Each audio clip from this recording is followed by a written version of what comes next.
আপনার অনেক পোকা, ছত্রাকনাশক এগুলা খাওয়ানো স্প্রে করতে হয়। ১ম এ আমি যে কীটনাশকটার কথা বলব এটা হচ্ছে মিস্টার টপ। এটি আপনি ১৮ লিটার পানিতে ১ কাপ দিবেন। এরপর আর সাথে মিক্সড করবেন ম্যানকোজেব কার্বনডাজিম গ্রুপের ছত্রাকনাশক সিএম বা ন্যানসার। এটা আপনার প্রতি লিটার পানিতে ২ গ্রাম করে দিতে হবে।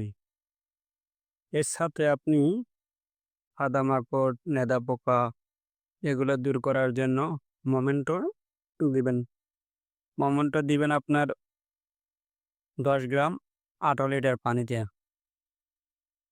তো এগুলো দিলে আপনার সকল প্রকার পোকা দূর হয়ে যাবে। প্লাস আপনার যে ডালি পচে যাওয়া এগুলো রোধ হবে।